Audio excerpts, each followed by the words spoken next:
Alors voilà, je continue, j'espère que vous m'entendez toujours bien.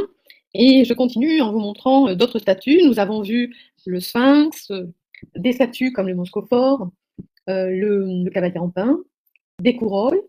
Et maintenant, nous allons voir, nous n'avons vu que quasiment que des statues masculines. Donc, je dis cela parce que le sphinx, au départ, c'était la sphinge. Donc maintenant, je vous propose de voir des femmes. Alors la première différence avec les statues féminines, c'est que les femmes sont vêtues. Et vous voyez ici l'une des plus anciennes, qui est la statuette féminine qu'on appelle la statuette de la Dame d'Auxerre, exactement. Dans le roulet, vous voyez que ce sont les figures 116 et 117. Et elle est vêtue d'une tunique et d'une pèlerine. Elle est en calcaire avec un décor gravé qui à l'origine était peint. Effectivement, je n'en ai pas parlé, mais il faut savoir qu'en Grèce ancienne, toutes les statues étaient peintes, les statues et les temples également, et que c'était vraiment, c'est un art extrêmement coloré. Le Moyen Âge, d'ailleurs, que vous verrez ailleurs également. Mais donc j'attire votre attention sur le fait que ce que nous avons aujourd'hui, c'est quelque chose qui n'a rien à voir avec la réalité que les Grecs avaient sous les yeux. Donc vous voyez ici, nous sommes avec une statue assez ancienne, puisque nous sommes dans le troisième quart du 7e siècle, avant Jésus-Christ, évidemment. Donc avant Jésus-Christ, comme je vous l'ai dit, quelquefois j'oublie le avant Jésus-Christ, mais parce que c'est tellement évident pour moi. Donc voilà. Donc ici également, donc une Corée. Alors vous voyez que la différence, outre le fait d'être habillée, c'est que le plus souvent, elles tiennent un objet. Un objet qui peut être une grenade, qui peut être une colombe, un oiseau par exemple. Corée, cela veut dire jeune fille, comme Kouros, cela veut dire jeune homme. Alors, vous voyez, là, on est en 570-560, bon, il y a un sourire, mais peut-être pas très, très affirmé, une chevelure qui est vraiment représentée de façon très symétrique, très travaillée, de même que le vêtement, et donc, voilà, cette jeune fille qui est vêtue. Voilà, je vous disais qu'elle portait quelque chose. Voici une choré funéraire tenant une grenade. Nous sommes ici aux environs d'un site qui s'appelle Keratea, dans l'Attique. L'Attique, c'est la région qui dépend d'Athènes, hein, c'est le territoire d'Athènes, puisque les cités, ce ne sont pas seulement des villes comme nous les entendons aujourd'hui, mais ce sont des villes avec un territoire qui leur correspond. Donc nous sommes ici vers 570. Elle est assez massive, celle-ci. Elle est elle a un caractère extrêmement robuste, et toujours le sourire, les yeux grands ouverts. Ici, en revanche, les pieds ne sont pas avancés. La jambe gauche ne se démarque pas de la droite, et vous voyez qu'elle a aussi un collier, et elle a même un couvre-chef, un chapeau, qui est au-dessus de sa chevelure, qui est parfaitement agencée.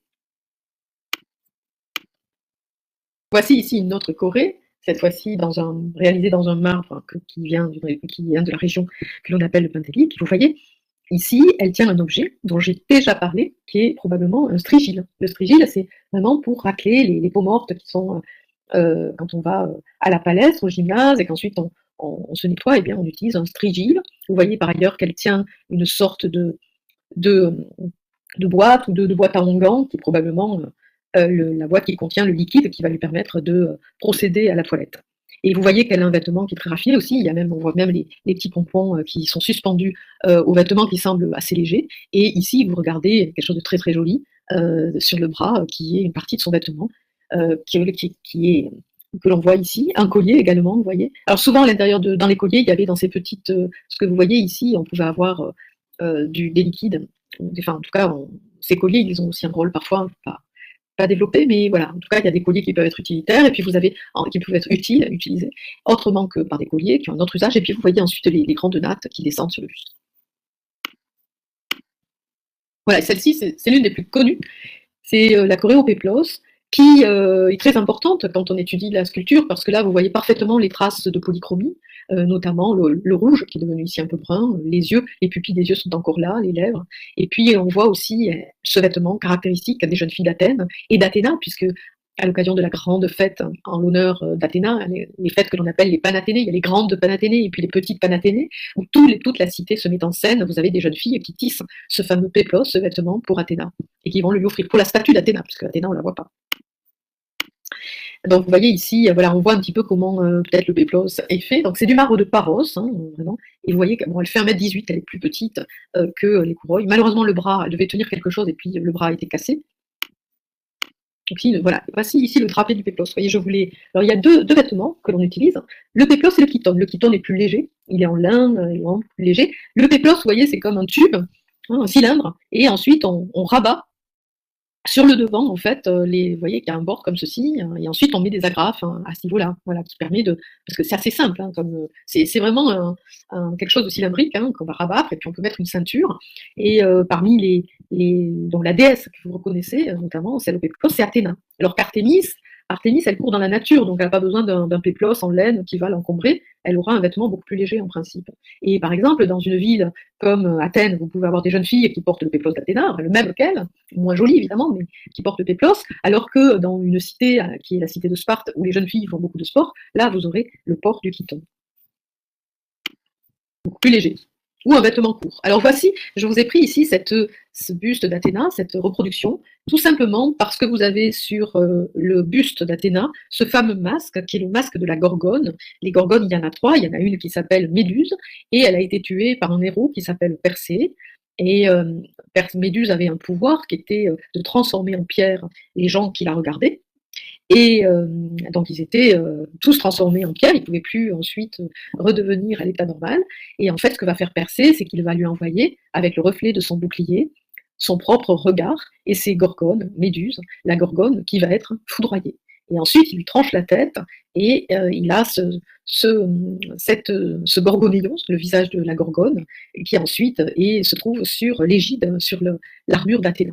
Donc ici, c'est comme ça qu'on peut aussi identifier Athéna. Donc si vous allez aussi, j'y reviens, faire un tour dans le musée des moulages, vous verrez que vous avez de nombreuses statues d'Athéna avec un gorgonéon, et qu'ensuite, un peu plus tard, hein, dans l'Antiquité, mais beaucoup plus tard, après Jésus-Christ cette fois, on retrouve ce gorgonéon, on le retrouve sur le buste des empereurs romains.